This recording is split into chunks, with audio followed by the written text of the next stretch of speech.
Cámara, acción. Muy bien, muchachitos. Vamos a empezar con la historia del México antiguo, del México colonial. Nos encontramos entre los límites del estado de Morelos y el estado de Guerrero. Nos encontramos prácticamente la línea divisoria, por decirlo así. Y nos encontramos en un punto muy famoso llamado el Veladero. En este punto se le llama el Veladero porque había muchos difuntos, mucha gente que mataban cuando los atracos a la corona, y parte de esta región pues había veladoras, de ahí viene el nombre del Veladero.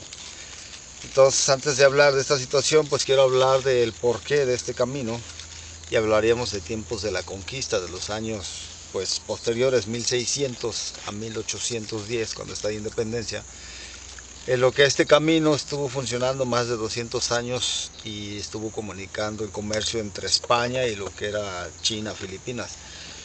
¿De qué manera? De España llegaban barcos a Veracruz, y de Veracruz habría un camino real hasta lo que era Nueva España, el antiguo Tenochtitlan, y de ahí salía otro camino real hacia el sur, que pasaba por estas latitudes y llegaba hasta Acapulco. En Acapulco llegaba un galeón de las Filipinas. Ese galeón era un barco enorme que le llamaban la Nao de China. En ese barco se transportaban especias, marfil, jade y todo el comercio que venía de Oriente. Viceversa, España traía otros tipos de mercancías por las que aquí circulaban, yendo hacia el sur. Y viceversa, lo que venía de la Nao de China se venía hacia el norte, hacia Nueva España, era catalogado, era clasificado y de ahí era embarcado hacia Veracruz.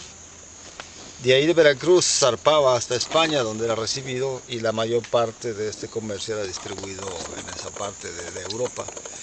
Pero lo relevante del caso es que este camino, en el tiempo que estuvo funcionando, pues tuvo mucha vida en las poblaciones rurales por donde pasaba, porque pues había ventas, se le llamaban.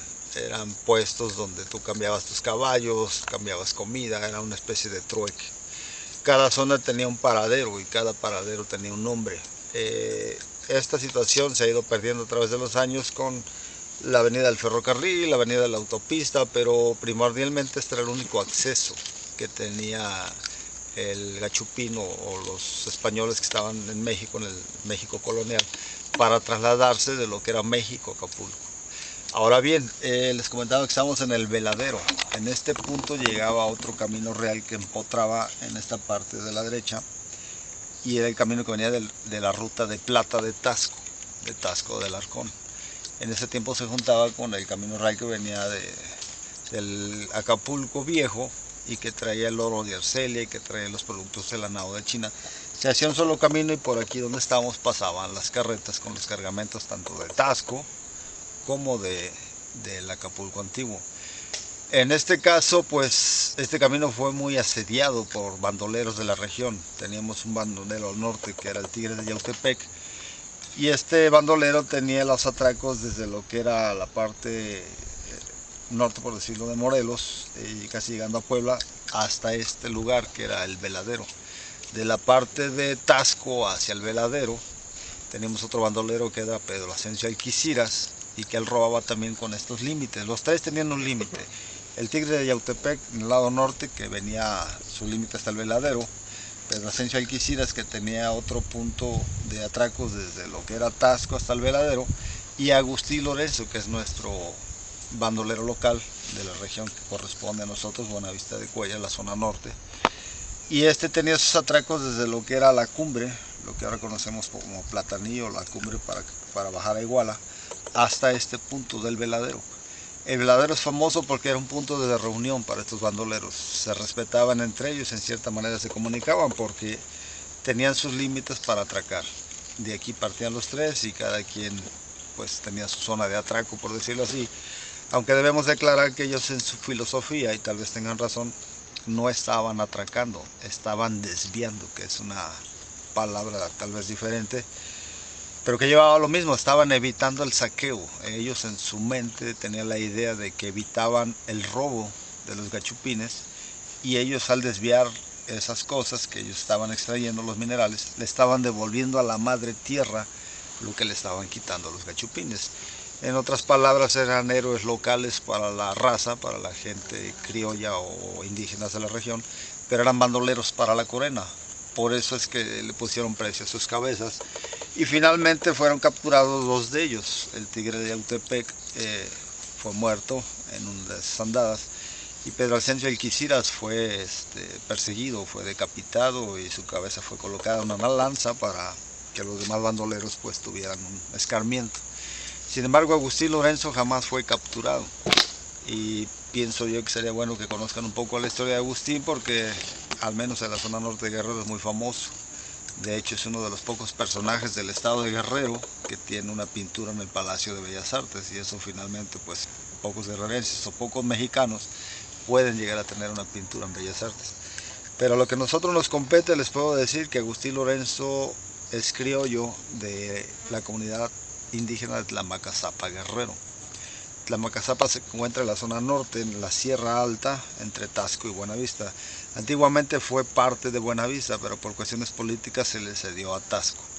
El punto aquí es que Agustín Lorenzo nace entre los años de 1700, 1800, se dice que nace en esta comunidad de Tlamacazapa, y nace siendo un niño especial, un niño prodigio, un niño genio, como se les conoce ahora, con ciertas aptitudes o cierta inteligencia natural del indígena criollo de México, que es tal vez más despierto que el gachupín. Nosotros ya como criollos venimos siendo mestizos, una mezcla de ambas cosas, pero finalmente el indígena siempre fue más despierto, más listo. Tal vez no tenía el equipamiento o la modernidad para batallar contra gachupines, pero era más listo 100%. Entonces hablaríamos de que ese niño fue un niño genio, que finalmente es huérfano, se queda viviendo nada más con su abuelo.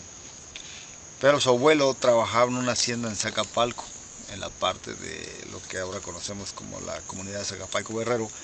Ahí hay una antigua hacienda que aún tiene sus ruinas, sus vestigios. Entonces su abuelo trabajaba ahí, y por el mismo caso, la misma situación, no podía criarlo. Lo deja a cargo de unos frailes franciscanos que se establecieron en la comunidad de Tlamacazapa, y estos frailes lo empiezan a educar. Pero dentro de la educación que le daban, el niño era tan ávido, tan despierto por ser un niño genio, que capturaba toda la información como una esponja. Se da cuenta uno de los frailes franciscanos, y resulta que el fraile también sabía de alquimia, sabía de situaciones esotéricas, de lo que sería magia blanca, por decirlo así, o artes ocultas, y lo empieza a instruir sobre esta situación. Le empieza a explicar del bien, del mal, del Dios, del diablo, y finalmente el muchacho crece hasta la edad de unos 15, 16 años. Y en ese tiempo, pues, él se dedicó a traerle el almuerzo a su abuelo, a Zacapalco. Bajaba de la comunidad de Tlamacazapa atravesando la sierra, y le llevaba el almuerzo todos los días. Un buen día llega y se da cuenta que su abuelo está muy mal herido. Resulta que el capataz lo había maltratado, lo había golpeado por el simple hecho de haber tomado un pedazo de caña para quitarse la sed.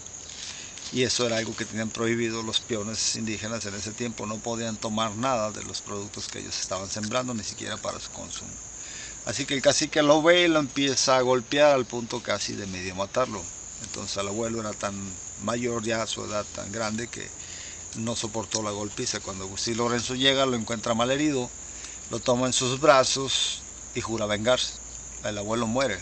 Agustín Lorenzo en ese momento se va, jurando vengarse del hacendado, del capataz y de todos los gachupines que pudiera matar a lo largo de su vida. Y agarra camino rumbo a Tlamacazapa, pero en un punto intermedio llamado Los Tiales, se da cuenta de que en ese lugar había energías que él podía palpar por la educación que había tenido de este fraile franciscano que le enseña las artes ocultas, y comienza a pensar en si puede hacer un pacto con el diablo. Pero entre el sí y el no, conforme va caminando, se encuentra con una pequeña víbora que estaba partida por mitad. Entonces él le da tristeza, la toma entre sus manos, y con un poco de saliva la une, pega ambas partes, y enseguida la culebra se convierte en una hermosa mujer, la cual le dice: gracias por haberme salvado y por haberme pegado, porque un campesino pasó y me cortó en dos. Dice: en agradecimiento te voy a llevar con mi padre. Resulta que Agustín Lorenzo, sin saberlo, pues sigue a la muchacha por el encanto propio de la belleza de la mujer. Y resulta que la mujer llega hasta una cueva conocida en ese lugar, que comúnmente se decía que ahí vivía el diablo. Y sí, finalmente resulta que el padre de la muchacha es el chamuco, como se le conoce en la lengua indígena, el chamuco, el chaneque o el diablo. Así que el diablo le dice que qué es lo que quiere en agradecimiento por haber salvado a su hija. A lo que Agustín Lorenzo responde que él quiere poder para batallar y darle batalla a los gachupines para acabar con los que más se pueden. Así que Agustín Lorenzo le da poder y le dice: te voy a dar un regalo. Toma una cajita y se la entrega y le dice: no la destapes hasta que llegues a tu casa y sea medianoche. Agustín Lorenzo se va con la idea de que puede ver la cajita, llega a su casa, la tapa y resulta que a medianoche tiene que destaparla para darle de comer a lo que supuestamente está ahí. Y resulta que es un caballito pequeño, así que le da de comer, se va a dormir Agustín Lorenzo y al otro día tiene un caballo enorme que supuestamente había crecido de la noche a la mañana, pero era un caballo mágico. Era un caballo que se decía que traía las espuelas al revés, para que los gachupines cuando querían irlo correteando en una dirección, pues pensaban que era otra, ¿no? Y este caballo tenía la característica que podía, entre comillas, volar de un cerro a otro, trasladarse de un cerro a otro. Aunque aquí pues cabe hacer el análisis o el énfasis de que pues parte de la historia de lo que les estoy contando de Agustín Lorenzo tiene una parte histórica, real, tiene una parte ficticia que viene siendo la fábula o la fantasía. Tenemos que ser ecuánimes entre este balance porque Agustín Lorenzo está empapado en las dos situaciones. Tanto existió y fue alguien real como tanto tiene una fábula histórica por el pacto con el diablo. Pero nos vamos sobre la misma línea. Entonces Agustín Lorenzo se empauta con el diablo y hace el arreglo de darle las vidas de los gachupines que mate a lo largo de su batalla contra ellos. Y a partir de ahí se vuelve un bandolero. Empieza a matar primordialmente a los hacendados de las haciendas que acababan discriminando, maltratando a los indígenas. Y a partir de ahí se aboca al camino real, por el que estamos ahorita explorando y fotografiando. Y comienza a desviar los cargamentos de la corona española y a matar gachupines, a matar realistas, que eran los soldados de la corona, se les llamaba realistas. Y comienza una serie de aventuras, una serie de leyendas, de historias en las que Agustín Lorenzo se ve involucrado, a tal grado que nos podría llevar tal vez días a hablar de todas las fábulas, todas las historias que tiene Agustín Lorenzo. Cada comunidad va cambiando sus versiones, pero sigue manteniendo la historia del famoso caballo negro o del charro negro, que no es otra cosa más que Agustín Lorenzo. La gente de la zona norte del estado de Guerrero y la zona sur del estado de Morelos, pues nos puede dar fe de que todo lo que era el camino antiguo de carretas tiene historias relacionadas con un charro negro, que se entiende que no era otra cosa más que el bandolero Agustín Lorenzo. Ahora bien, como les decía al inicio, Agustín Lorenzo se alía con otros bandoleros de la región. Aquellos bandoleros fueron capturados, fueron heridos y finalmente pues Agustín Lorenzo se ve en la necesidad de tener que trasladarse a otras latitudes por la situación de que ya lo venían persiguiendo. Sin embargo, se dice que a lo largo del camino real pues dejó algunos tesoros escondidos, y cierta fábula o leyenda, que es lo que nos habla de esto, es de que para tener acceso a esos tesoros tienes tú que venderle tu alma al diablo. Es decir, para sacar un tesoro tienes que empautarte con Agustín Lorenzo para que te ceda los derechos, por decirlo así, del tesoro, o te dé la encomienda de que tú seas quien los pueda tener, usar o consignar o tenerlos a resguardo. Y una de las cuestiones que marca ahí es que finalmente cuando tú empautas con Agustín Lorenzo, lo que él te pide es una manda. Una manda es un pedimento. Él solicita que se lleven 11 arrobas de cera, que son 11 cargas de 11 kilos aparentemente, al Vaticano, a lo que vendría siendo prácticamente el Vaticano en Roma, donde está la mayor fuerza cristiana y donde supuestamente al hacer esto él queda exonerado por todas las muertes que tuvo en este camino real y queda perdonado, por decirlo así. Sin embargo, pues es muy complejo, es todo un proceso. A nosotros lo que nos compete como museógrafos o historiadores es pues darle un trabajo histórico o fotográfico a esta región para que quede a la información de las nuevas generaciones. Pero es muy bonita la historia de Agustín Lorenzo. Como les decía, finalmente tiene que ser sacado de esta región y se va a refugiar a Tlaxcala. Sin embargo, en Tlaxcala ya sabían de sus historias, de sus fechorías, y no es bien recibido, por lo que se traslada a Puebla de Los Ángeles, donde finalmente se establece. Sin embargo, dentro de sus correrías, Agustín Lorenzo era muy famoso en el aspecto de tener un magnetismo por ser bandolero con las mujeres. Y una de estas mujeres resulta ser la hija del corregidor de Puebla, que se enamora de él. Lo empieza a cartear, le empieza a mandar emisarias con sus nanas, con las personas que estaban a cargo de su cuidado. Y Agustín Lorenzo accede a verla, se enamora de ella y finalmente la rapta en un famoso rapto que le llaman de la doncella.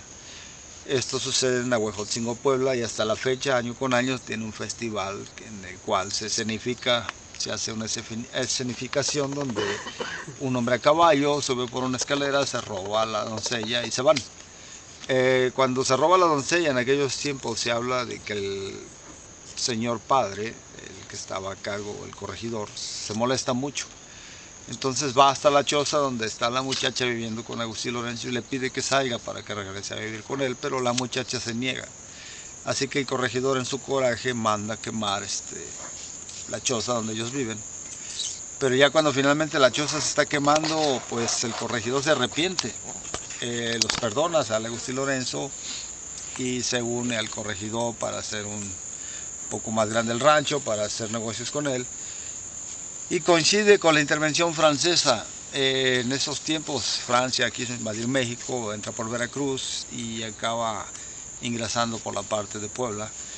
En aquellos tiempos estamos hablando, pues ya Agustín Lorenzo tenía una edad mayor, pero al ser bandolero, conocer de armas, conocer de estrategias, educa a los indígenas de la localidad para decirles cuáles son los puntos débiles de los extranjeros y cómo atacarlos.